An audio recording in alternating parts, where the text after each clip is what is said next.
Ferreira Carrasco. Allez, vas-y, pourquoi pas. Vas-y, pourquoi pas. J'ai un scoop pour vous. Penalty sur Ronny Lopez à la 151e. Vous me demandez pourquoi on n'est pas revenu sur la VAR, mais la VAR ne fonctionnait pas. Falcao, le Colombien qui a pris le dessus. Il a réussi son dribble. Falcao, il est mort. Ce soir, je vais dire tout haut ce que tout le monde pense tout bas. Radio Diagonale, la web radio 100% rouge et blanche. Salut à tous et bienvenue sur Radio Diagonale pour un nouveau débrief. C'était la 34e journée de Ligue 1 et Monaco est décidément inarrêtable puisque l'ASM vient d'engranger son 6e succès consécutif.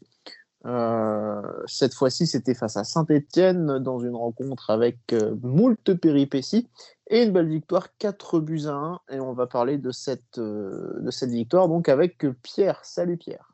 Salut Damien. Et une nouvelle fois, un petit débrief entre nous à l'ancienne en audio. Voilà. Toi, tu préfères, je crois, parce que tu n'aimes pas trop montrer ton pull Casimir. Aujourd'hui, mon pull est vert aux couleurs de la SSE. Voilà, bah ça tombe bien du coup, parce que le vert, ça énerve en général. Bah voilà. Du coup, bah voilà, une belle rencontre quand même, on peut le dire, hein, même s'il a été émaillé de quelques incidents dont on parlera un petit peu plus tard. Mais en tout cas, Monaco qui remonte aussi, et ça c'est important, au 3e rang provisoirement du classement. Donc on va du coup attaquer les 3 points.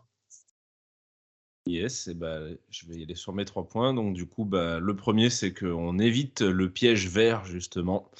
Par piège vert, j'entends bien sûr que notre premier ennemi, c'est nous-mêmes souvent à Monaco, parce que c'est pas les verts qui sont bien dangereux cette année.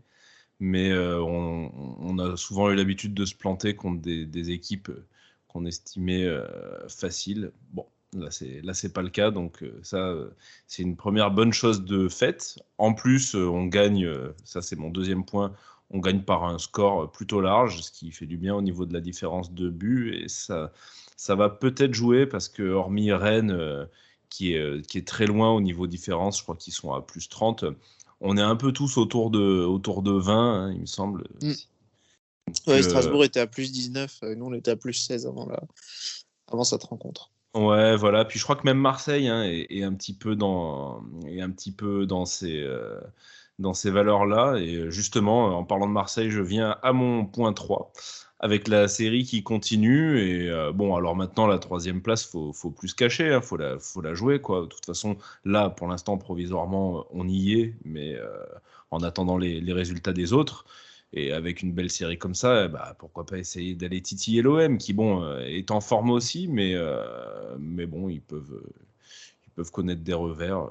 Jouons notre chance. On n'y croyait pas, hein, à chaque débrief, on le dit toujours de manière un peu surprise, mais c'est vrai que c'est une fin de saison, surprenante au vu de l'année qu'on a vécue footballistiquement en tant que supporter monégasque. Donc apprécions cette fin d'année et rêvons plus grand, comme dirait Nasser. Ouais, je serais presque vert de rage si tu n'avais pas cité notre cher ami Nasser. Alors moi, du coup, le premier point, c'est que j'ai trouvé le match assez ouvert. J'étais assez surpris en fait de voir cette équipe de Saint-Étienne autant se livrer. C'était pas du tout une attitude d'une équipe qui joue sa survie, en tout cas qui bétonne et qui espère surtout ne pas perdre. Non, ils ont besoin de points et ils cherchent à marquer des buts aussi quand même pour prendre les points. Donc j'étais assez surpris, mais du coup ça a donné un match ouvert et un match plutôt plaisant en fin de compte, hein, parce que voilà, on a vu du spectacle, on a vu des occasions de part et d'autre, donc c'était plutôt agréable. Et effectivement, comme tu le soulignais, voilà, face à une équipe mal classée, on a réussi à s'imposer. Donc voilà, il y a quand même une évolution à ce niveau-là du côté des joueurs. Le deuxième point, c'est le top 10. Ça y est, Wissam Ben Yedder qui rentre dans l'histoire du club. Là, il rentre même en 9e position. Du coup, il est à égalité avec Youri Djorkaeff qui a inscrit 68 buts. Donc voilà, Wissam Ben Yedder, 68e but avec l'AS Monaco. Et donc, voilà, un classement qui, quand même, signifie aussi quelque chose ou montre quand même l'importance de ce joueur. Alors évidemment, on rappellera qu'il y a quand même sur les 68, il y en a 22 qui sont sur penalty. Donc voilà, il serait peut-être un peu en dessous s'il n'y en avait pas autant encore, c'est certain, mais voilà, quand même, aussi. il faut, voilà, il les a mis, il a quand même un taux de réussite assez impressionnant dans l'exercice aussi. Donc voilà, c'est aussi une de ses forces, très clairement. Et puis on rappelle quand même qu'il y a aussi une saison qui est amputée de 10 matchs en 2019-2020, alors qu'il était très très en forme avec Slimani aussi. Donc bon. Mais en tout cas, voilà, bravo à lui, du coup. Puis il marque quand même aussi un peu l'histoire de l'AS Monaco, progressivement. Donc c'est chouette. Et puis ça me rajoute un petit enjeu, entre guillemets, pour la fin de saison, de savoir jusqu'où il va aller. Et puis même, j'ai envie de dire, s'il venait à rester la saison prochaine, quel total il pourrait atteindre aussi, tout simplement. C'est vrai que j'ai bien envie de le voir progresser aussi dans ce classement. Et puis on le sait, il y a plusieurs joueurs qui ont besoin de Ligue des Champions pour rester, ou en tout cas qui ont envie de rester s'il y a la Ligue des Champions au bout. Donc on parle de Sofiane Diop, on parle de Ben Yedder. C'est vrai que du coup, si on arrive effectivement à prendre cette 3e place, voire mieux, éventuellement, même si... on peut quand même dire à Diop de partir, mais on garde Ben Yedder. Ouais, voilà, bon, Diop, non, j'ai quand même envie qu'il reste. Par contre, lui, il aura pas envie de rester si on n'est pas en Ligue des Champions. Mais donc voilà, on va quand même... du coup, c'est un petit peu aussi le petit fil rouge que j'aime bien suivre. Et puis surtout, voilà, c'est quand même important dans la lutte pour le classement des buteurs. Bon, ça va être compliqué. Là, Mbappé n'a pas marqué ce soir. J'espère que ça... Voilà. Il est à combien, là, Mbappé, pour le moment ? Il est à 22 ou 23, je sais plus. Donc, ouais, il a pris une petite avance. Il a fait un petit écart quand même. Et puis il est coutumier des doublés et des triplés. Ouais, c'est le problème. C'est le problème. C'est, si jamais demain il a envie, hop, un petit doublé, un petit triplé, et puis on le revoit plus, quoi. Maintenant, Paris a sûrement peut-être validé son titre ce soir.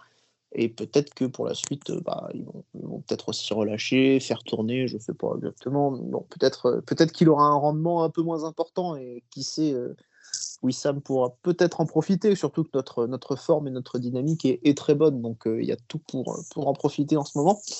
Et puis le 3e point, c'est le point Cesc Fabregas. Voilà. Oui, je le fais un petit peu en hommage aussi à Rome, évidemment, qui a pensé.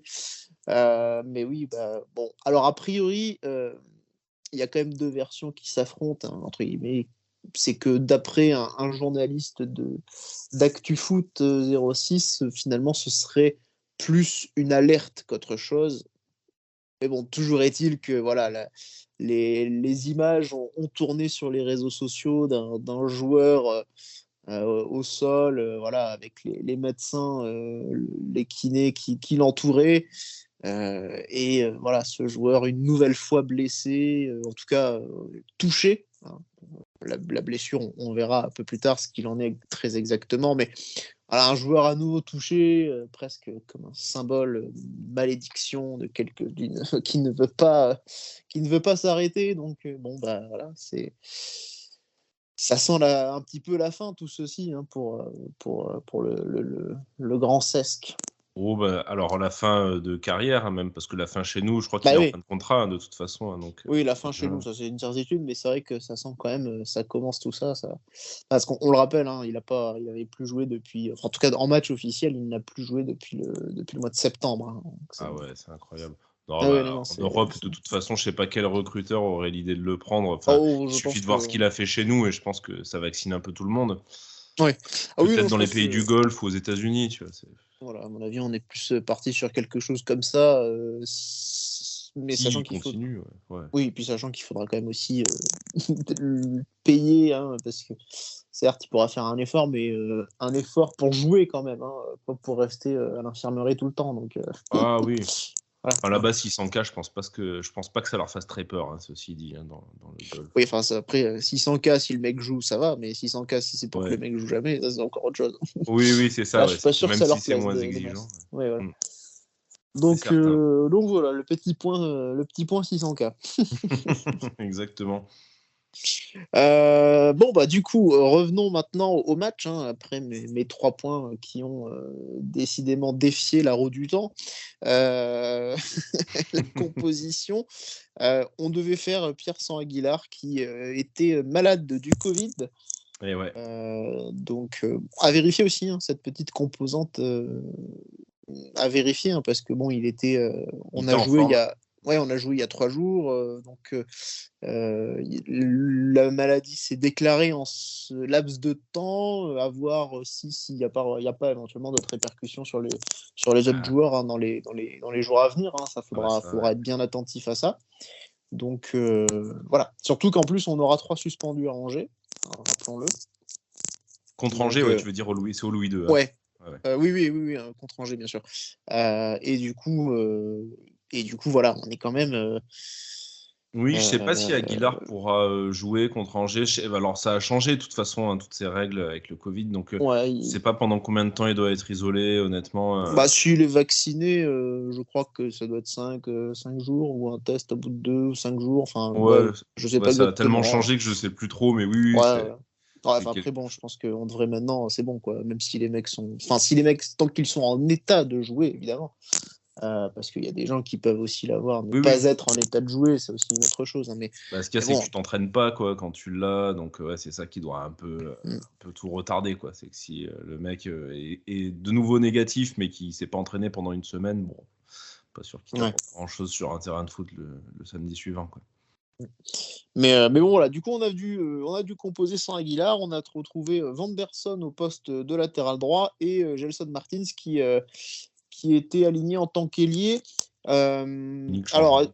ouais, pas d'autres changements, hein. Enfin, très clairement, Clément qui, lui, s'appuie sur son 11 type, hein. Il a clairement défini depuis 5 semaines. Euh, mais du coup, ce petit changement, qu'est-ce qu'on en pense, Pierre? Parce que finalement, il s'est un petit peu. Bah, il a sûrement un peu changé son fusil d'épaule avec la seconde période, du coup. Ouais, alors c'est l'impression qu'on a eue, donc effectivement pour refaire rapidement le fil des événements, donc oui, il y avait Gelson en position offensive et Vanderson en position défensive, et Gelson est sorti à la mi-temps, si c'est ce que Ouais. tu veux évoquer, et bon, quand on en discutait entre nous, ça nous paraissait assez clair que ça venait du fait que Vanderson semblait pas très à l'aise en position défensive. Mais de ce qu'avaient l'air de dire les commentateurs sur Prime, c'est plutôt une blessure de Gelson. Donc bon. Oui, alors apparemment, oui, effectivement, il y aurait une rechute aux adducteurs. Ouais. Mais alors, là où c'est plus intéressant, c'est qu'il ne fait pas rentrer, par exemple, Sofiane Diop, qui ronge son frein quand même depuis Ah ouais. 5 matchs aussi, mais qui fait rentrer Sidibé, qui lui aussi ronge son frein depuis 5 matchs, de fait. Il ne fait pas rentrer Diop, par exemple, mais il fait rentrer Sidibé pour remonter Vanderson d'un cran. Ouais, moi ça me semblait logique par contre, tu vois, parce que Vanderson est très bon en milieu offensif depuis Oui, plusieurs mais matchs. du coup, c'est ça qui est intéressant, justement, c'est que ce choix, en fin de compte, ce premier choix en début de match, peut-être que il a du coup remis un petit peu en question, quoi. Sinon, il aurait très bien pu laisser Vanderson derrière et faire rentrer un Sofiane Diop, hein, par exemple. Du coup. Donc, Ouais, tout à fait, ouais. Bon, on en reparlera dans le débat du match, mais c'est vrai que Vanderson en position défensive, c'était moins bon que le Vanderson qu'on connaît des derniers matchs quand il est ailier droit, quoi. Ouais, alors sur le match, passons du coup tout ce qui s'est passé au début, arrivons directement au but de Ben Yedder, puisque c'est donc, d'après Ryan Boudbouz, la première semi-occasion de l'AS Monaco, hein, donc il n'y a rien eu avant, on est d'accord? C'est terrible ces pauvres joueurs quand tu vas les. Après, à sa décharge, tu lui demandes ça en fin de match. Le mec doit être un peu cramé puis dégoûté parce qu'il a perdu aussi. Il n'y a clairement aucune objectivité. J'espère qu'il s'en rendra compte. Moi non plus, je suis pas objectif, donc quelque part, tant pis pour lui. Hein. Je suis taquin, donc. Non, mais on fait bien. Revenons d'abord sur le début de match. Évidemment, il s'est passé des choses, Pierre. Oui, bien sûr. Et notamment, très très vite, une première vraie situation avec Kevin Volland. Ouais, alors la toute première situation, c'est il reprend un ballon de volée. Alors, je sais pas si tu penses à celle-là ou à celle d'après, toi, mais il y a déjà la volée. Il y en a deux. Finalement. Ouais. Oui, pardon. Oui, non, mais il y en a deux en fait. De toute façon. Ouais, c'est ça, ouais, ok. Oui, parce que la première, donc il est dans une position dangereuse, mais le ballon est dur à reprendre de volée, et puis il l'envoie quand même assez loin, quoi. Donc c'est une situation chaude, mais c'est pas vraiment une occasion franche non plus. Et par contre, après, il a une seconde occasion où il est lancé. Qu'est-ce qui lui fait cette passe d'ailleurs Wissam. C'est Wissam, voilà. Wissam qui lance Volland, qui est un petit peu excentré, qui rentre dans la surface de réparation côté gauche. Et donc là, il a à nouveau deux choix. Soit il frappe, mais c'est vrai qu'il est en angle un peu fermé, ou soit il donne la balle à Gelson Martin. Et Gelson Martin. J'ai rajouté le S rapidement à la fin, mais ouais. Gelson Martin. Et du coup, Volland, il choisit, il se dit qu'il a quand même plus de chances de marquer en essayant de frapper en angle fermé. Il a peut-être pas tort, cela dit. Donc du coup, il frappe, ballon dévié par Bernardoni sur Gelson. Mais Gelson est un peu trop court. Enfin, c'est un peu compliqué de reprendre cette balle correctement. Ouais. Donc, mais il souffre. Exactement. Il souffre. C'est difficile. C'est difficile. Taquin. Il manque la petite musique là, tu sais là. On va peut-être pouvoir rajouter ça en post-production. On va essayer un petit peu de scénariser les débriefs. Je te fais confiance. Mais enfin voilà, en tout cas, du coup, cette première grosse occasion pour l'ASM. Donc c'est là on voit quand même un match, comme je le disais, un match assez ouvert où on a le ballon qui va un petit peu de part et d'autre, même si on a quand même essayé de le contrôler le plus possible. Mais voilà, il y a des duels aussi qui se jouent. J'ai trouvé en ce début de match notamment un Aurélien Tchouaméni qui a vraiment fait beaucoup de bien au milieu de terrain, qui a vraiment pas mal rayonné dans l'orientation du jeu notamment. Je sais pas ce que tu en as pensé, mais voilà, en tout cas je trouvais que c'était j'ai bien aimé aussi. Ouais. Il était dans le combat physique. C'était quand même un match où voilà, on avait quand même pas mal de choses qui sont passées au milieu de terrain. Alors justement les commentateurs disaient que les premiers rideaux défensifs avaient un petit peu de mal à être franchis, ce qui du coup était pas tout à fait faux, mais voilà, ça circulait quand même pas mal. On est aussi bien passé, notamment aussi par les côtés souvent. Et puis on a une première occasion ensuite pour Saint-Étienne vers la 20e minute, je crois, avec une frappe de Bouanga, si je dis pas de bêtises. C'est le centre-tir là, un peu. Je me rappelle. Ouais, quand il est sur la gauche, et Nubel qui repousse, qui capte en 2 temps. Oui. Voilà. les captations en 3 temps. Les captations de Nubel, voilà, c'était un des sujets phares. On écrira un livre quand on aura le temps là-dessus sur cette captation. Le tome 2, ça sera ses relances aussi. Mais voilà, du coup, en tout cas, une entame plutôt plaisante, plutôt équilibrée, j'ai envie de dire. Mais on sent quand même que, notamment, enfin, comme je disais par rapport à Tchouaméni, on sentait un joueur, pour moi, qui était vraiment très serein et qui, en fait, était le reflet un petit peu de ce Monaco qui avait encore de la marge et qui était largement capable, en fait, sur quelques actions, de faire plus mal, ouais. Voilà, de faire beaucoup plus mal. Et ça va être le cas. Et justement, Tchouaméni va être acteur de ce premier but inscrit donc par Ben Yedder à la 23e minute. Ouais, exactement. Donc, très belle action. Dans le temps, on pouvait appeler ça un but PES, un peu ce côté-là. Triangle, passe en profondeur, puis centre au cordeau et Passe Ligue frappe. des Champions. La passe Ligue des Champions, comme on aime bien dire maintenant, en Ligue des Talents. Mais ouais, non, c'est vrai que c'est une belle passe de Tchouaméni qui est un peu à la rupture quand il la donne. Je crois qu'il tombe juste après avoir fait la passe, mais la passe casse bien les lignes. Donc c'est une passe en direction de Caillot qui fait un très bon appel, une fois n'est pas coutume, dans son couloir. Centre au cordeau de Caillot, très bon centre. Et puis Ben Yedder qui est dans le bon timing. Qui reprend un ballon qui semble facile vu de la télé, mais bon, il faut quand même la mettre, et c'est ce qu'il fait. Donc, c'est un but qui a l'air hyper simple, en fait. Quand tu le regardes, tu te dis, c'est normal, ils ont fait comme ça, et ils ont marqué. Ouais. En 3 passes, voilà. 3 coups de cuillère à peau, c'est bon. Ouais, t'as une impression de simplicité, ouais, c'est ça. Mais bon. Mais oui, et puis Pascal Duprat qui regrettait, du coup, il disait que trois défenseurs centraux et au final un Ben Yedder qui se retrouve tout seul. Donc bon.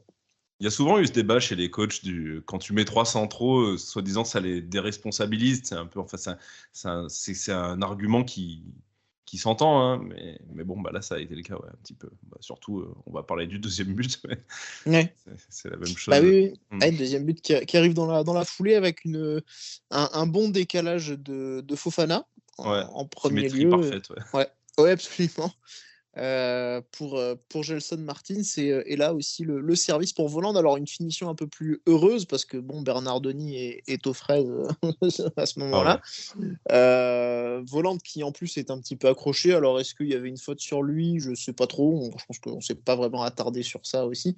Non, mais si ça finit à côté, peut-être que oui.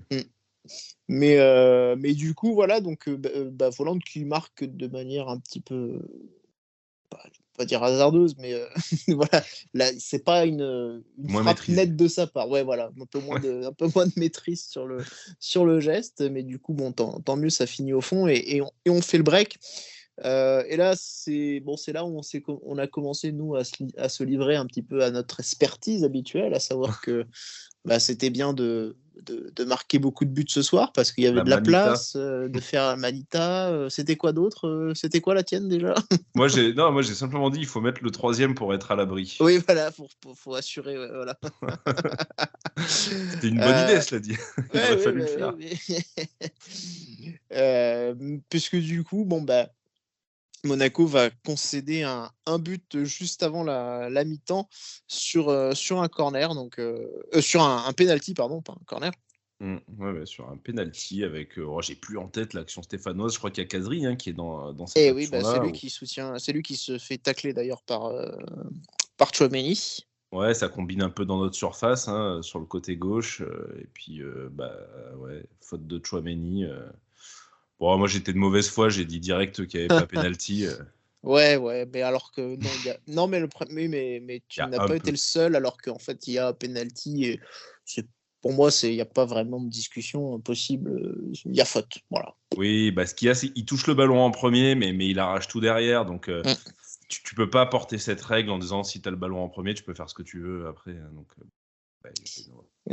péno et ça fait chier quoi. À ce moment-là, Oui, surtout qu'en plus on avait raté le 3-0 juste avant, quand Ben Yedder et Volland se gênent dans la surface, et que du coup c'est Bernardoni qui vient arrêter le ballon, qui sort alors que voilà, ça aurait pu. On s'est demandé, ils se sont un peu regardés là entre les. Elle est intéressante cette action parce que tu vois quand même Ben Yedder, le mec il est quand même vraiment, il arrive à analyser le jeu en pleine action parce que je pense qu'il a vu qu'il était hors jeu. D'ailleurs on le voit dans les ralentis que finalement lui est hors jeu et Volland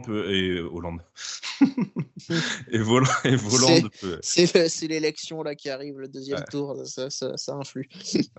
Est-ce que c'est la prise de poids de Kevin Volland qui peut me faire penser à ça? Il n'y a qu'un pas. Mais non, c'est vrai. Ben Yedder voit qu'il est hors jeu et je pense qu'il veut laisser ce ballon à Volland qui comprend pas trop. Bon, après voilà, on rate cette occasion et donc il y a le penalty derrière, quoi. Ouais, penalty bien tiré, tiré en force par Kazri Contre-pied, ouais, parfait. et contre-pied, Nubel qui, de toute façon, qui est battu, ça on a l'habitude. Redoutable pourtant, ce Ouais, penalty. neuvième penalty encaissé par l'AS Monaco, ce qui est donc pour l'instant qui égalise Bordeaux et 3, je crois. C'est le record. Hein. Donc voilà, c'est pas. Ouais, puis Bah, j'aimerais c'est savoir pas combien de top fois il a top. plongé du bon côté Nubel, surtout. Ah ça, je sais pas. Je Ouais. ne suis pas Non. allé regarder jusque-là. Et donc, du coup, c'est là que les petits incidents aussi ont commencé, hein, puisqu'on va avoir une brève interruption du coup de la rencontre avec les jets D'artifice, de ouais. fusées, engins pyrotechniques, etc. Oui, parce que c'était l'anniversaire en fait des Ouais. Green Angels, donc le club de supporters de Saint-Étienne, hein, qui ont fait une belle bringue. Je pense qu'ils en avaient pas grand-chose à foutre du match, à mon avis, vu tout ce qu'ils ont fait. Ouais. Mais bon, ouais, c'est vrai que du coup, ouais, ça a un peu modifié le cours du match et peut-être pas à l'avantage de leur équipe, pour le coup.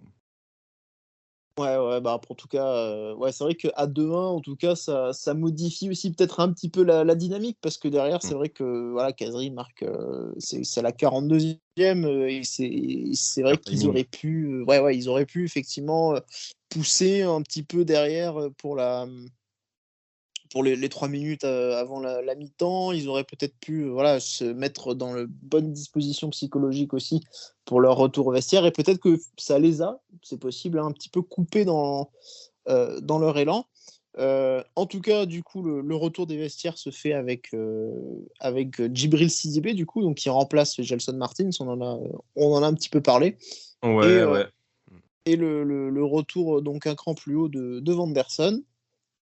Du coup, beaucoup plus à l'aise en fin de compte, beaucoup plus bien mieux à ce poste-là sur ce match. Ah ouais, c'est certain. Ouais, non, on a cru à un changement tactique avant de savoir que en fait Martins s'était blessé parce que Vanderson, il a quand même souffert en première mi-temps en tant que défenseur droit. Et c'est le seul qui a un peu pris le bouillon. De toute façon, le penalty, ça vient aussi de son côté. Il y avait quelques attaques. Enfin, tu voyais qu'il est plus à l'aise en position offensive, quoi, comme on disait. Hein, donc du coup, ce changement, je sais pas, moi, il m'a semblé logique tactiquement à ce moment-là. Et du coup, on reprend un peu le match sans trop être débordé par les Stéphanois. Hein, finalement, moi j'avais un peu peur avec le scénar d'une pression terrible au retour des vestiaires, avec un public qui est chaud comme la braise, et puis il y a 2-1, donc ils peuvent encore tout faire dans ce match. Et ça s'est pas vraiment passé comme ça, quoi. Ouais, et puis mais ils ont quand même le ballon, hein. Enfin, en tout cas, Ouais. ils arrivent à s'approcher un petit peu sans forcément concrétiser et sans forcément pouvoir se mettre en situation de frappe, mais ils arrivent quand même à s'approcher. On a un Sidibé qui a une entrée un petit peu compliquée, hein, qui commet quelques fautes, hein, donc voilà, son entrée en jeu, elle est un peu délicate. Mais bon, on va quand même un petit peu reprendre le contrôle. Et là, pour le coup, on n'a pas une vraie occasion, mais on arrive à en profiter pour marquer le troisième but. Et là, je pense que le troisième but les tue, quoi. Oui, c'est l'effet que ça fait, ouais.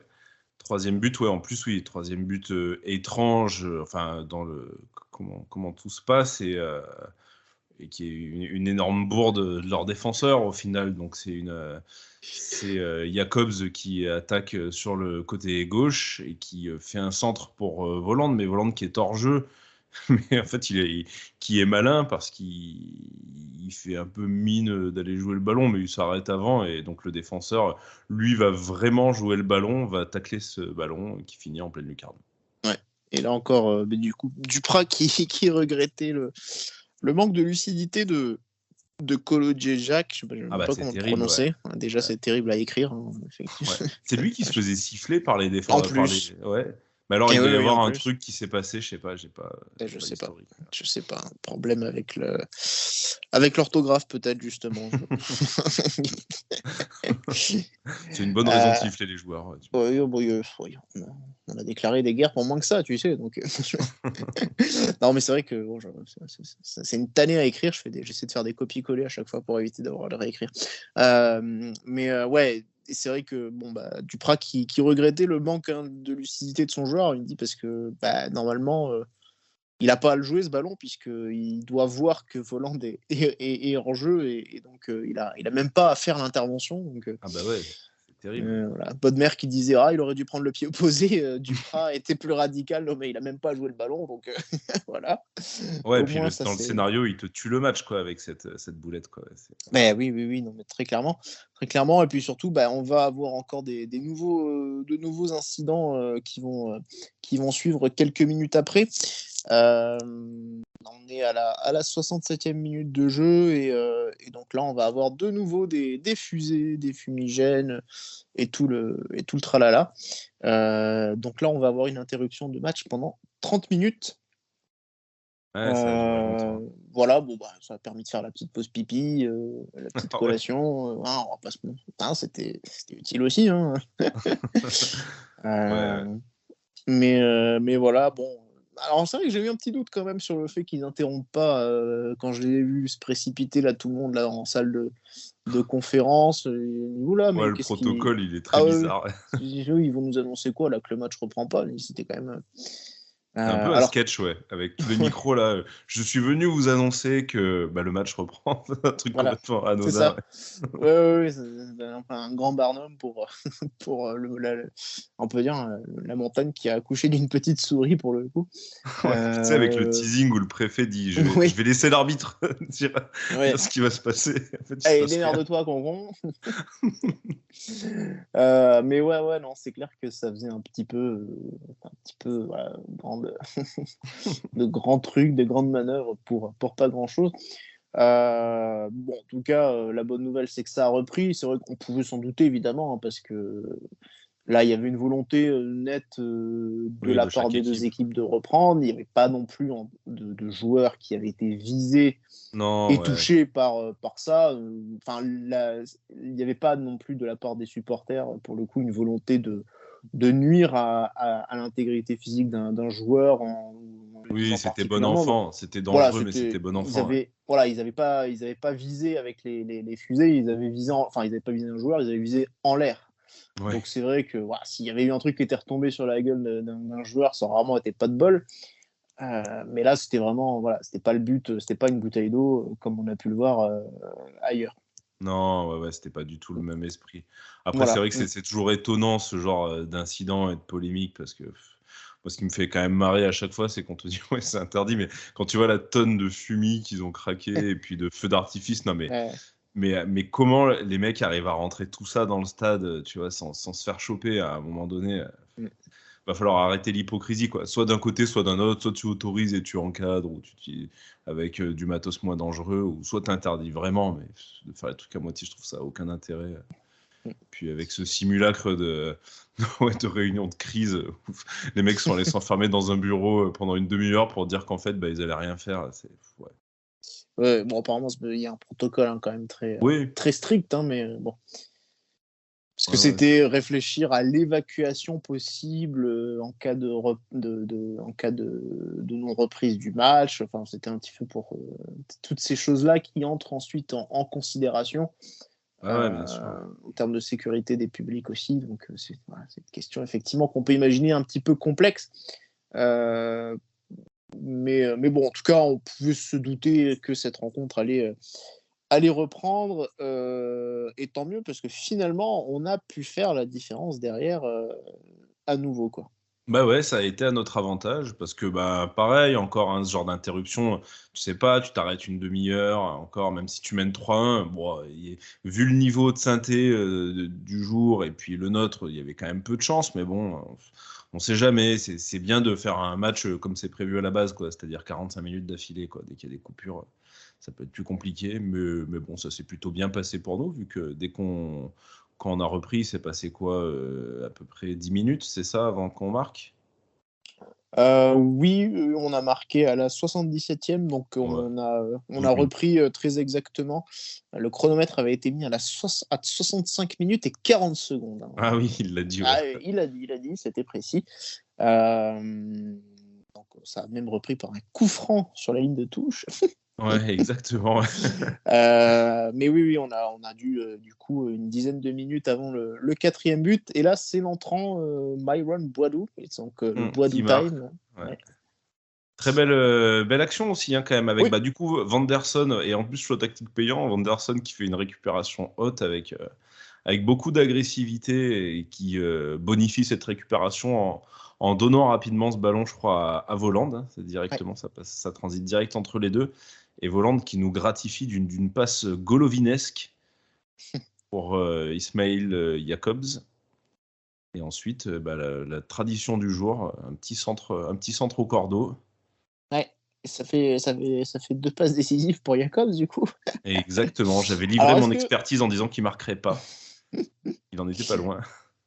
Alors du coup, est-ce que le but, le CSC, ça compte une passe D pour Jacobs? C'est une vraie question pour le coup. Je crois pas. Je pense pas, non, effectivement. Non, il n'y a pas de passe D sur les Ouais, non, CSC. il me semble pas. Mais c'est vrai que c'est dommage du coup. Ouais, c'est dommage, il aurait pu. Mais on va revenir à sa prestation après, mais il a fait quand même une bonne entrée, ouais. Enfin, en tout cas, statistiquement, c'est pas mal. Il a su se montrer. Il se montrait disponible. Hein. Cet appel qu'il fait sur le but est bien. Il a le geste juste, donc on prend. Boadou, il doit être bien content aussi de marquer et de parfaire un peu ses stats. Il a peut-être dépassé le total de Jovetic de l'année dernière. Il faudra refaire les comptes un petit peu. Non, ouais. Non, par contre, par rapport à Isidore qui n'a pas marqué, voilà, il marquait très. Exactement. On parle toujours d'Isidore alors qu'il est plus là. Ouais, mais il faudra dans tous les débriefs maintenant, il faudra parler d'Isidore. Ah, il y a un point Isidore qui vient automatiquement. Exactement. Mais oui, de Boadou, je crois, c'est son 6e but de la saison, ou 7e. J'ai plus, il faudrait que j'aille regarder. Ouais, j'ai pas l'ordi sous les yeux, donc du coup, je ne peux pas, je peux pas chercher. Mais oui, donc c'est bien effectivement, hein, pour lui aussi qui rentre, hein, surtout que juste avant il se loupe un petit peu. Alors il se loupe un petit peu, le ballon lui revient dessus assez fort et il a pas le temps de maîtriser le ballon et sa reprise finit au-dessus. Ah ouais, oulala, c'est vrai que Oui, merci de me rappeler cette occasion terrible. Voilà. Voilà. C'est bien qu'il marque, pour lui. Ouais, effectivement. Oui, non, c'est très bien. Il y a une occasion aussi à un moment donné où je regrette ce qu'il fait, c'est-à-dire qu'il crochette. Alors, je sais plus si c'était Nadé. Je me souviens plus. C'est avant l'interruption, ça, ou après? Je me rappelle plus. Je t'avoue que je ne sais plus. Oui, c'est ou non, c'est après. Je pense que c'est à la reprise. Il tire sur le poteau là, c'est ça? Non, il tire à côté du coup. Ah ok, d'accord. Quand il crochette et ensuite il revient. Enfin, il fait le zig et le zag. Et je trouve ça dommage qu'il n'ait pas juste fait le zig parce que il ouvrait l'angle aussi justement pour frapper directement. Ce qui aurait été beaucoup plus intéressant, je pense. Mais bon, après, on peut pas tout lui demander, le garçon. Non, c'est sûr. Voilà. C'est bien pour sa confiance qu'il ait mis le but. Parce que moi, c'est vrai que c'est le raté là, sur le centre. Je crois que c'est encore Jacobs d'ailleurs qui délivre ce centre là où il fait un gros raté, il me semble. Oui, c'est possible. Après, c'est une suite d'une première action déjà. Ouais. Voland, voilà. Mais Voland a moins de chance, tu vois. J'en veux moins à Voland d'avoir. Parce que Voland, c'est vraiment une tête décroisée qui lui arrive dans les pieds, mais la balle n'arrive pas comme il faut. C'est un peu surprenant et ça se comprend qu'il soit surpris, même si la position qu'il avait fait hurler. Parce que tu dis, putain, il a juste à se mettre en opposition et il y a but. Mais bon, c'est un peu cocasse comme situation. Et après, Boadou, sur le retour, il y a un centre très fort où là, normalement, il doit faire beaucoup mieux, quoi. C'est incroyable. Ouais, c'est là où je trouve que justement le centre est justement très fort et est sans doute très difficile à maîtriser. Donc c'est pour ça que je dirais que je lui en veux pas trop, à mon avis. Oh, il a fait pire. Ça arrive vite, quoi. Ça arrive fort et vite. Donc du coup, je pense que c'est un peu difficile à maîtriser. Même mettre le pied en opposition, voilà, c'est peut-être pas simple. Je pense qu'il a pas eu le temps de faire plus que ça dans tous les cas. Donc voilà, pas facile cette action. Enfin bon, c'est pas très grave, il s'est rattrapé par la suite et ça n'a pas empêché la SM de s'imposer. Un petit striker aussi, il y en a eu un d'ailleurs. On parlait des incidents, mais il y a eu ça aussi. Eh oui. Ouais, c'était leur anniversaire, ils ont tout fait. Il faut que pour que la fête soit complète. Apérole. Donc voilà, belle victoire monégasque, 4-1. C'est jamais facile d'aller à Saint-Etienne. Hein. Je le disais, je l'ai souvent rappelé. D'ailleurs, il y avait cette statistique qui révélait qu'on avait gagné 2 matchs sur 8 depuis la remontée du club en Ligue 1 face à Geoffroy Guichard. Donc 2 sur 8, c'est pas spécialement un très bon ratio. Hein. C'est clair. Ouais. On a gagné l'année dernière, on leur en avait mis 4, hein, il me semble. Voilà, en fait, je crois qu'à chaque fois, on leur en a mis. Putain, ouais, wow. On leur en a mis 4. Il y avait une année post-titre, hein, je crois, avec Jardim, où on leur en met 4. Ouais. À chaque fois, ça tombe sur des saisons où ils sont plus bactères, où ils sont vraiment... Voilà, parce qu'en général, quand ils sont un peu mieux, c'est toujours un peu accroché à Geoffroy Guichard. C'est jamais facile. Hein, donc, les années Galtier, ils étaient quand même... bien chiant. Costaud, ouais, c'est clair. Ouais. Ah bah, c'est du Galtier. Hein, on connaît. Hein. Tu veux reconnaître ça, ouais. Voilà. Mais du coup, voilà. Donc, on prend, évidemment. On garde le bâton pour botte. Ça fait toujours plaisir. Ah oui, c'est vrai qu'on a 3 rencontres d'affilée. Hein. Tiens, je fais un petit rewind sur le point statistique. Donc, du coup, Boadou, sur Transfermarkt, il est noté, pour l'instant, il a marqué 5 buts. Peut-être qu'ils n'ont pas mis celui d'aujourd'hui. Et Jovetic, l'an dernier, c'était 7. Donc, ils s'en rapprochent un petit peu, tu vois. C'est dans le rôle de joker, quoi, un petit peu. Du coup, ça c'est facile à voir s'il a été mis, celui d'aujourd'hui a été ajouté pour Boadou. Après, si c'est en Ligue 1 ou toute compétition confondue, ça c'est aussi autre. Jovetic, j'en avais plus que 7 sur la saison. Sur 2020-21, moi j'ai 6 en Ligue 1 et 1 en Coupe de France. Ah, pas plus. J'étais surpris aussi, ouais. J'ai été surpris, mais apparemment c'est ça. Et donc, du coup, Boadou, non, c'est bien à jour. Donc, Boadou en est à 5 buts. Donc, il a peut-être le temps de le rattraper. Après, il a joué plus de matchs aussi. Hein, donc, c'est pas... Voilà, ça reste que des statistiques. Hein, mais bon. D'accord, ok. Il soigne un peu quand même ses stats, quoi. Abordons maintenant les tops et flops. Alors, du coup, je te laisse commencer avec ton top. Mon top, ce sera Voland, et je crois qu'on l'avait en commun tous les deux. Du coup, oui. Ouais. Il a été très bon dans ce qu'il sait faire, à savoir un peu un poste d'attaquant, mais qui est présent dans la construction, qui est intelligent dans ses déplacements, donc il marque. Il y a quand même ça aussi qui est important, même si c'est pas de la plus belle des manières. Il y a cette très belle passe qu'il fait pour Jacobs sur le dernier but, et puis tout au long du match, il y a une disponibilité à chaque fois dans les phases offensives qui est intéressante. Il rappelle un peu le volant de l'an dernier, quoi, à savoir toujours plutôt des appels intéressants parce que c'est un joueur qui sait bien décrocher, et puis après il perd peu de ballons, quoi, parce je dirais pas qu'il est bon dans la conservation de balles, mais il lit bien le jeu, donc du coup il sait à qui donner sans trop le mettre en difficulté, quoi. Et c'est vraiment appréciable d'avoir ce joueur devant. Ben Yedder a aussi un peu ces qualités-là, et ça fait que quand les deux sont au top, on arrive vraiment à avoir une belle construction offensive, quoi. C'est plaisant. Ouais, puis quelle différence hein, avec le volant des derniers mois hein, aussi. Ah ouais, c'est plus le même. Ouais. C'était son C'est cousin. ça, Il y a on a vraiment l'impression d'avoir récupéré un joueur transformé. Mais oui, non, ça, bah, du coup, c'est effectivement, il est buteur, il est à l'origine du troisième but, il est à l'origine, il fait, il est malin. Oui, c'est vrai qu'il y a ça aussi. Ouais. Voilà, Ouais, il a ce côté bien assez sûr. roublard. Hein. On l'avait vu aussi contre contre 3 si je, non, contre Rennes, pardon.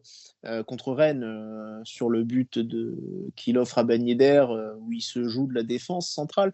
Il a ce côté roublard hein, quand même assez facétieux, hein, qu'on retrouve d'ailleurs dans son, dans son comportement à la A ville, si priori. je puis dire.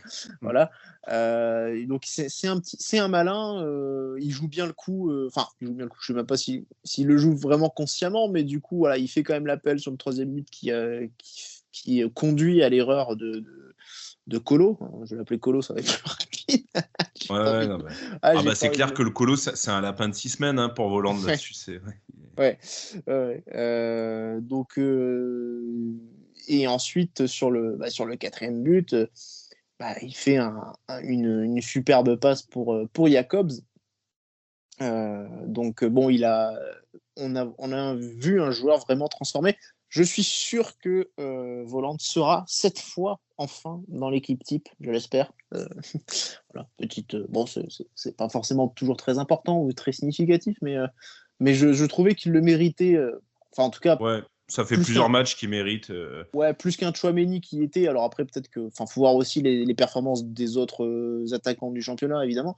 Mais je suis sûr que son match de ce soir lui permettra d'y être. Nous verrons Il ça. mériterait. Après, il y avait une interview qui tournait de lui il y a quelques semaines où justement, il regrettait des fois un peu ce côté ingrat dans le football moderne où on récompense pas le joueur qu'on voit pas tant que ça, mais qui est utile dans le jeu sans ballon, dans les déplacements, dans des petites choses comme Ouais. ça. Et c'est Ouais. vrai que ouais, lui, il rentre un peu dans ce type de profil, quoi. Ouais. Je viens de voir que Paris finalement est champion. Voilà. Ils ont fait un partout et Corentin Jean a marqué. Encore un crack qu'on a laissé partir. Lionel Messi qui a marqué pour Paris. Donc Kylian Mbappé n'a pas marqué. C'est une bonne. Ah ouais, voilà. C'est bon à prendre. Tout à fait, ouais. Ouais. Les flops ensuite du coup. Alors bon. J'avais mis un autre top moi quand même avant. Ah bon bah alors oui. Ouais, vas-y, j'avais mis Fofana en top. D'accord, oui. Ouais, qui a fait quand même qui a fait un très bon match. Alors on en avait parlé. Tchouaméni aurait pu être pas loin du top s'il concédait pas le penalty en première mi-temps. Fofana n'a pas fait cette erreur et il a été. Moi, je l'ai trouvé très précieux aussi dans la récupération, dans l'impact donné parce que c'était. Ouais, on sent Saint-Étienne, c'est une belle équipe de Pascal Dupraz, quoi. C'est une équipe qui aime bien quand même mettre des tampons et il fallait être présent et les deux ont su le faire avec Tchouaméni et Fofana fait aussi cette belle passe pour Gelson Martins sur le second but. Donc bon match de sa part, assez intelligent, assez complémentaire avec Tchouaméni et avec de bonnes sorties de balles, je l'ai trouvé. Il a perdu peu de ballons. Alors du coup, ça tombe bien parce que je tombe à l'instant sur les notes de l'équipe. Ouais. Et Folland a 8, tout comme Youssouf Fofana. Voilà. Donc ce sont les 2 meilleures notes attribuées par l'équipe aux joueurs. Donc ça vient valider du coup nos tops. Hein. Ouais. Voilà, tant mieux, bonne nouvelle. Donc avec un 8, oui, je pense qu'il y a de bonnes chances qu'on retrouve les deux dans l'équipe type. Il mériterait et les deux reviennent un peu de parmi les morts hein, quand même. Hein. C'est vrai que parce que oui, c'est marrant, c'est le titre. C'est le titre de l'équipe là sur le match d'après Rennes, je crois. Revenu d'entre les morts. C'est un truc du genre. Ça a dû rester quelque part dans ma tête. Ouais, non, mais c'est vrai que les deux étaient quand même bien mal embarqués dans cette saison et ça coïncide avec notre retour en forme. C'est tout à leur honneur. Du coup, alors maintenant que tu as mis Fofana en top, et c'est vrai qu'il a fait un très très bon match aussi, hein, il faut le souligner aussi. Parlons maintenant un petit peu des flops. Alors bon, des flops, encore une fois, c'est des demi-flops. Hein, Ouais. voilà, c'est pas. Il n'y a pas un joueur qui a été particulièrement mauvais, il n'y a pas un joueur qui a été en dessous, en tout cas un niveau qui mériterait d'être sanctionné. Non, là, il y a quand même des performances qui sont relativement bonnes, correctes pour les moins bons, on va dire, de l'équipe. Mais voilà, il n'y avait rien de problématique non plus, quoi. Oh non, ouais, clairement pas. Ouais. Du coup, c'est vrai qu'on s'est creusé la tête hein, sur les flops. Il y en a un sur lequel on s'était plus ou moins mis d'accord. Je sais pas si tu voulais en parler. Non, mais oui, non, mais oui, moi, j'en avais pas vraiment mis. Mais toi, tu proposais de mettre Golovin, du coup. Ouais, voilà, ouais, qu'on a un peu moins vu que les autres, mais après, oui, comme tu dis, c'est pas un flop à sanctionner d'une très mauvaise prestation, pas du tout. Il a été moins en vue, il a pas su se mettre en évidence. Après, cela dit, c'était aussi peut-être pour mieux s'effacer au profit des autres. Donc, je trouve que c'est moins bien parce qu'on l'a pas vu rayonner. Donc, voilà, s'il faut en choisir un, ce serait lui. Un micro-flop, mais en plus qui a été très bien rattrapé. Moi, j'ai trouvé que la première mi-temps de Vanderson était quand même difficile au poste de latéral droit. Il a souffert. Il s'est très bien rattrapé parce qu'il a été excellent en deuxième mi-temps. Et finalement, sans sa première, il aurait pu être dans mes tops. Mais c'est vrai que, bon, on verra à l'avenir comment il est utilisé, mais ça a l'air d'être quand même plutôt parti pour être un milieu offensif qu'un défenseur, quand même. Oui, à voir, parce que ça peut être aussi dans des systèmes avec piston, dans une défense à 5. Voilà, justement, les latéraux typiques du Brésil. Hein, Oui, c'est vrai, ouais. Donc, à voir, peut-être. Mais tu vois, pour comparer avec un Caillot, je trouve que Caillot, bon, alors c'est pas l'assurance tout risque défensivement, mais il est quand même, il me fait moins peur que Vanderson, quand même, quoi, pour l'instant. Ouais. Bon, c'est vrai que cette première mi-temps était un peu plus compliquée pour Vanderson, donc il y a encore du travail. Alors après, c'est vrai que visiblement, de ce que dit Clément en conférence de presse, c'est qu'ils l'ont surtout fait travailler comme ailier, hein, puisqu'il a des qualités offensives. Ah ouais. Donc, ce serait bien non plus de pas totalement négliger l'aspect défensif par rapport à Vanderson, hein, puisque c'est censé être à la base un défenseur. Maintenant, bon, puis c'est Presta. Oui, puis s'il venait à changer de poste, écoute, voilà, c'est comme ça. Mais dans ce cas-là, il faudrait reconsidérer du coup de prolonger Sidibé, peut-être. Mais de toute façon, moi je faisais la réflexion, je me disais, attends, ils l'ont recruté suite à la blessure de Diatta. A priori, j'imagine que c'est ça, parce qu'ils avaient vendu aucun latéral, ils l'ont fait venir lui. Enfin, ça paraît. Non, je pense que c'était vraiment clairement une opportunité. Non, c'était vraiment clairement un choix pour l'avenir, pour la saison prochaine. Et l'idée, c'était de l'intégrer vraiment petit à petit. Tu sais, comme quand tu mets le poisson dans le bocal, dans le sachet, tu mets d'abord dans le sachet, puis on a souvent fait ça à Monaco. Tu vois, cette idée un petit peu d'intégration très progressive, je pense pas que le but c'était de le faire enchaîner tous les matchs comme ça. Hein. Après, il a eu le niveau pour s'imposer de lui-même.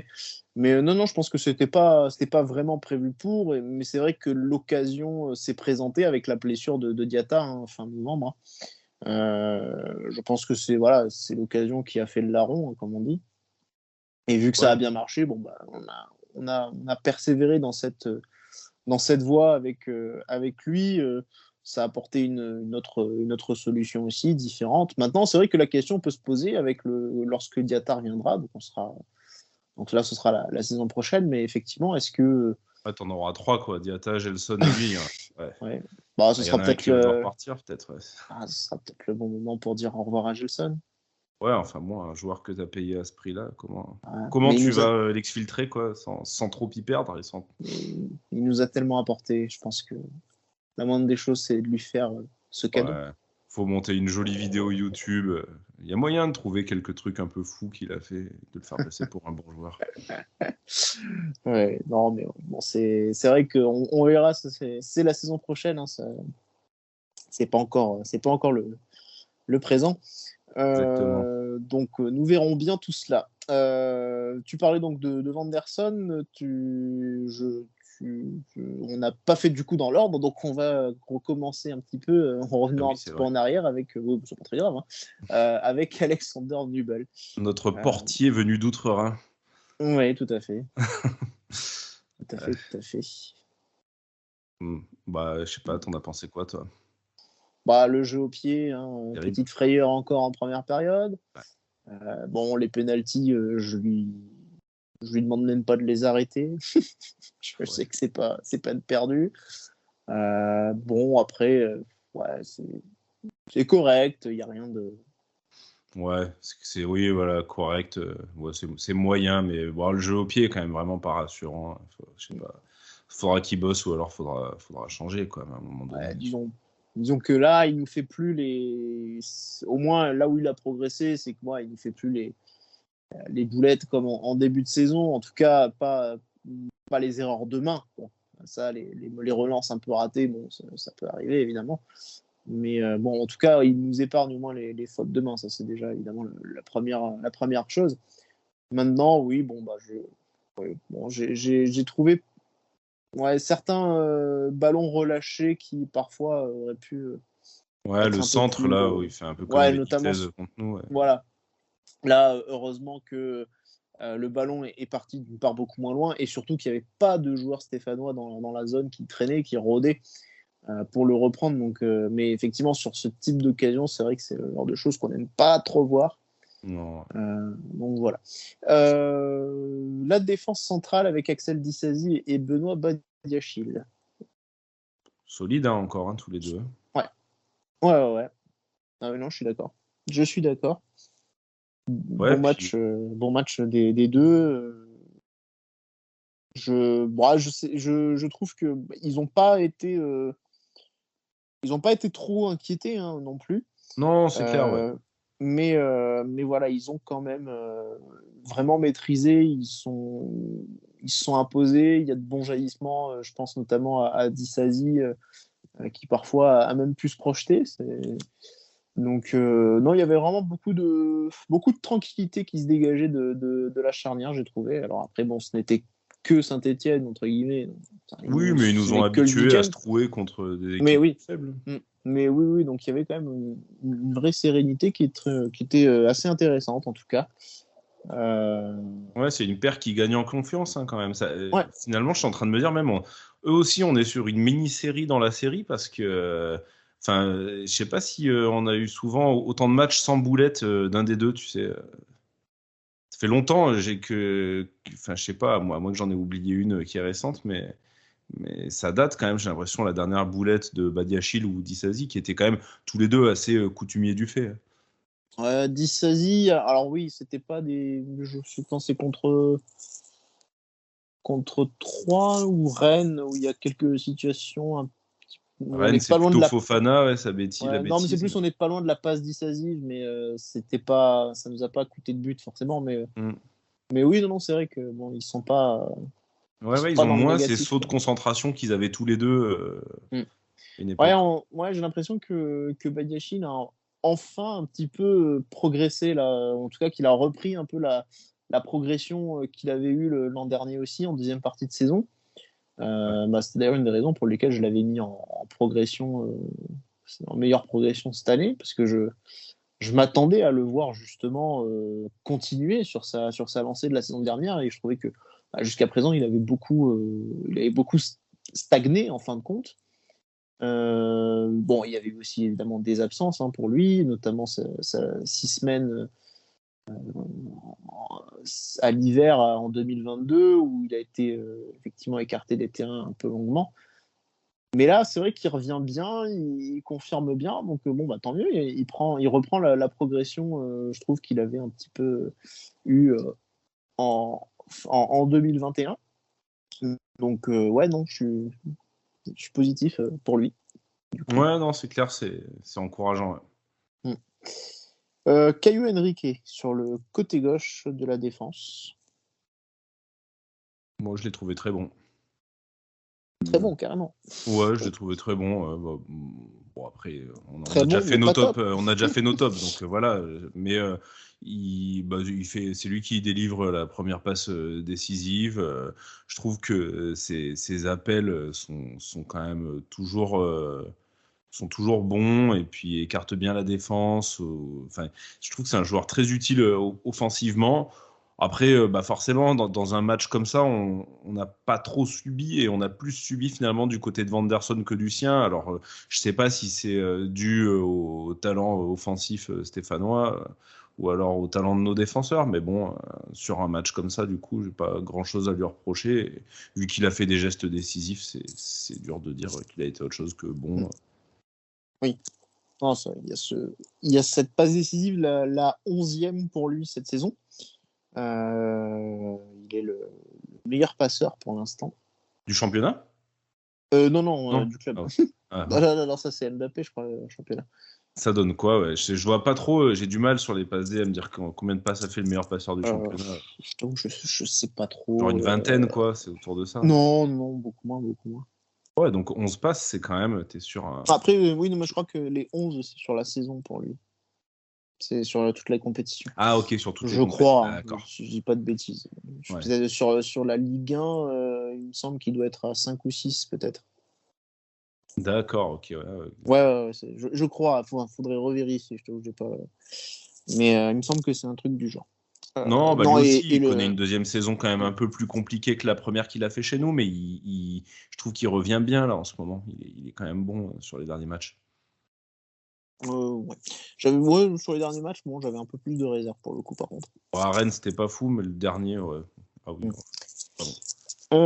Aurélien Tchouaméni, moi c'est ce que je disais du coup tout à l'heure, je trouvais que sa première période, je la trouvais vraiment convaincante. Je trouvais qu'outre son ouverture pour Caio justement sur l'ouverture du score, voilà. Pour moi c'est dommage, c'est que c'est ce penalty qui a un peu peu ruiné le tableau là pour le coup. Il a pris un carton jaune, donc il va déjà être suspendu contre Angers dimanche prochain. Après, je sais pas si ce carton jaune en plus, est-ce qu'il va s'ajouter ou est-ce que ça risque de lui en fin de saison, si c'est 0 ou pas, je sais plus. Je sais pas pour ça, mais je suis même pas sûr d'ailleurs. Mais non, mais je sais pas, est-ce que ça risque pas de lui donner un match en plus en suspension avec un carton jaune en plus, enfin selon les sursis des fois. Non, je pense que c'est pour les rouges directs, mais bon, du coup, c'est vrai qu'en ce moment, je trouve qu'il prend quand même pas mal de cartons depuis quelques temps. Ouais. Donc, mais sinon, non, en tout cas, au milieu de terrain, il a vraiment, je trouve qu'il a vraiment rayonné. Il a été vraiment très très bon. C'est vraiment juste cette petite ombre au tableau pour lui, quoi, je trouve. Bah ouais, c'est dommage. Hein. Sans le penalty concédé, il passe dans les tops. Wissam Ben Yedder, du coup, on a un petit peu déjà parlé de Gelson. Je sais pas si tu voulais rajouter des choses. Non, sur Gelson, j'avais rien de spécial à rajouter. L'impression laissée sur le match est moins bonne que celle de Caio, peut-être, tu vois, pour comparer nos deux passeurs de la première mi-temps. Après, bon, il est sorti aussi, Gelson, donc on l'a pas tant vu que ça. En tout cas, c'était pas un match catastrophique de sa part. C'était un match moyen plus, quoi, plutôt bon. Ouais. Plutôt correct pour moi, du coup. Je le mettrais peut-être. Disons qu'il a été, c'est un peu comme Golovin, sauf que lui, il a été décisif au moins. Wissam Ben Yedder, du coup, lui aussi un buteur, donc 20e but en Ligue 1 pour lui cette saison. Et surtout, comme je disais, le 68e à Monaco. Ça y est. L'histoire du club. Ouais. Et oui. Globalement, assez peu touché, Ben Yedder. Alors après, il est sorti très vite. Merci Kovac. Et c'est le retour de Ben Yedder qui sort à la 60e. Mais en tout cas, voilà, il a quand même à chaque fois été bien trouvé. toujours les mêmes déplacements intelligents de sa part. Ouais, c'est clair. Non, moi, je l'ai trouvé très bon aussi, Ben Yedder. Alors encore pareil, hein, on va pas refaire les tops, mais il a quand même été très bon. Il marque, il trouve très bien Voland là sur la belle occasion. Du coup, vu que c'est lui à la passe, c'est quand même à noter parce que c'était pas une passe si évidente que ça à faire. Très intelligent dans le jeu là par rapport à l'occasion justement où avec Voland il se marche un peu dessus, mais en fait lui c'était quand même bien effacé. C'est un joueur super précieux. Et puis, par rapport au point que tu faisais tout à l'heure, par rapport à ses stats au niveau du club, c'est vrai que c'est quand même un sacré joueur qu'on aura signé. Parce que moi, c'était un joueur que je connaissais sans vraiment connaître, tu vois, avant qu'il vienne à Monaco. Et c'était dur parce que tu disais, bon, il arrivait pour remplacer Falcao, qui était quand même un grand nom, du moins dans ses bonnes années. Et il a largement su relever ce défi, quoi. C'est vrai que c'est un super attaquant. C'est un plaisir quand même de le voir jouer. Il passe rarement à côté. Il est assez juste. C'est un attaquant un peu atypique parce que c'est pas un gars qui prend la profondeur. C'est pas un gars qui a du jeu aérien et tout. C'est pas un gars qui a une frappe de mule, mais il sait un petit peu tout faire. Et moi, j'aime beaucoup ce joueur. Ouais, on a un attaquant, c'est vrai, effectivement, qui brille pas forcément par certaines qualités comme le jeu de tête ou la vitesse, mais effectivement, qui est surtout pour lui la technique et la vision du jeu. Donc, très clairement, ouais, ça en fait un joueur très, très intelligent et quand même au-dessus du lot, hein, tout simplement. Ouais. Et puis tu te régales quand même quand ils sont en forme, ce duo avec Voland. Enfin, c'est des mecs, tu vois qu'ils aiment le foot et qui. C'est sympa quoi, avoir joué. Je pense que les amateurs de ballon rond, même des gens qui sont pas pour Monaco, peuvent reconnaître ça, quoi. Ils nous les envient. Oh, certains clubs, ouais. De toute façon, je pense qu'en Ligue 1, honnêtement, hormis Paris, on a le second meilleur duo de Ligue 1 quand il est en forme. Ouais, je t'avoue, en Marseille a quand même un petit duo sympa. Hein. Ouais, c'est vrai que c'est une belle surprise aussi, ouais. Mais, je suis moins connaisseur du duo de Marseille, mais c'est vrai qu'en plus, oui, il fait une très belle saison. Ouais, non, c'est vrai que c'est un duo sympa aussi, ouais. Dans un autre style, ça. Mais bon, en tout cas, voilà, c'est vrai que là, pour l'instant, ça marche bien. Donc, il reste 4 matchs et espérons que ça se poursuive jusqu'à la fin de saison. Voilà, du coup, ce qu'on pouvait dire sur cette belle victoire monégasque, hein, donc la 6e consécutive. Le prochain match, donc, ce sera contre Angers au Louis II, donc dimanche 1er mai à 15h. Donc, voilà. En sortie de sieste, c'est parfait. En sortie de sieste ou alors en fête du travail. Hein. Après, chacun a sa manière de fêter le travail. Écoute. Mais voilà, ce match avec 3 joueurs suspendus, hein, Disasi, Vanderson et Aurélien Tchouaméni. Donc, et peut-être à voir si Aguilar sera en mesure de retrouver sa place. Normalement, après, il aura fait les jours d'isolement, quoi. Bon. Ouais, après, à voir comment ce Covid s'est manifesté chez lui. Exactement. Et s'il sera en mesure de jouer. Donc voilà, attention de ne pas se relâcher face à Angers. Ouais, faut bonifier tout ça, là, c'est bien. On revibre un petit peu, ne nous arrêtons pas. Ouais. C'est vrai que en tout cas, c'est assez surprenant cette fin de saison. On a l'impression qu'il sort un peu de nulle part en fin de compte parce que. On était tellement à la rue il y a un mois dans le jeu, on voyait tellement rien que c'est très, très, très surprenant. Mais bon, tant mieux, hein, on ne va pas bouder notre plaisir, surtout que ça permet de pimenter la fin de saison et surtout de pouvoir retrouver un peu des sensations et du plaisir, évidemment. À regarder les matchs, et puis aussi à les débriefer. Clairement, et puis surtout de se dire, tiens, maintenant j'ai hâte d'être au prochain match, quoi. C'est un peu le même sentiment qu'on avait l'an dernier où on avait hâte parce qu'on voulait voir aussi jusqu'où cette équipe pouvait aller. Et c'est vrai que là, c'est un peu la même chose, c'est-à-dire que on a hâte de savoir jusqu'où on peut remonter. Alors, Alors l'an dernier, c'est forcément, il y avait 2 titres qui étaient possibles. Donc là, c'était Ouais, presque vraiment sympa, ouais. sans limite. Tandis que là, bon, la limite, on sait que ce sera la 2e place de toute façon, au mieux. Oui, Et qui paraît quand même loin, mais pourquoi pas, ouais. Voilà, mais avec aucune possibilité de gagner de titre, puisque la Coupe de France, voilà, on a déjà été sorti, et la Coupe d'Europe, pareil. Donc, en fin de saison, il y aura forcément une sensation un peu de gâchis, mais bon, profitons de l'instant présent et on fera le bilan à la fin. Ouais. Ouais, et puis, comme disait Rome mercredi, de saison grattée dans les grandes largeurs, pourra pas lui donner tort, hein, quand même, parce que finalement, on n'est pas là pour faire le bilan encore, hein, surtout que ça fait quand même déjà 1 heure qu'on est là. On a quand même beaucoup parlé.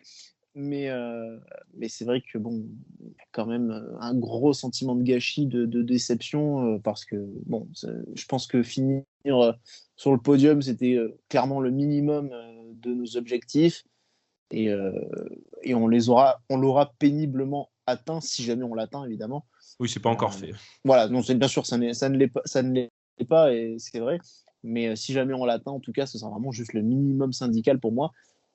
Surtout avec l'effectif qui avait très peu bougé, et donc voilà, là, il y aura une vraie déception à ce niveau de ne pas avoir pu faire mieux.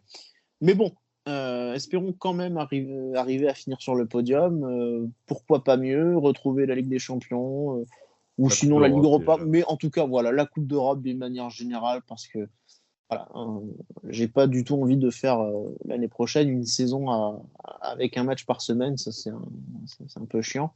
Ouais, il faut des matchs. Après, visiblement, ce qu'ils disent, c'est que ça va mieux depuis qu'ils sont à un match par semaine. Alors, ouais, ça m'a pas rassuré, cette déclaration. Non, ouais, voilà, ça me laisse un peu circonspect, ça, pour le coup.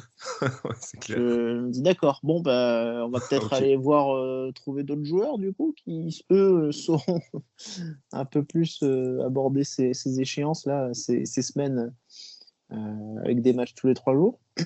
Ouais, après, je me suis dit que c'était peut-être aussi le côté adaptation au nouveau coach qu'ils ont voulu dire, mais bon, c'est vrai que c'était quand même malvenu, ouais, comme déclaration. Ouais. Oui, pour faire entrer un petit peu les différents automatismes, j'entends bien tout ça, mais c'est vrai que on a l'impression quand même que voilà, c'est beaucoup leur demander, quoi. Ouais, non mais oui, clairement, je suis resté sur la même impression que toi. Ouais. Mais bon, n'allons pas faire de procès d'intention, hein. Tout à fait. N'extrapolons pas trop. Pourrait nous être reproché. Tout à fait, Damien. Il y a des gens qui sont assez vifs pour rebondir sur la polémique. Hein. Ouais, j'ai vu que tu utilisais des passions.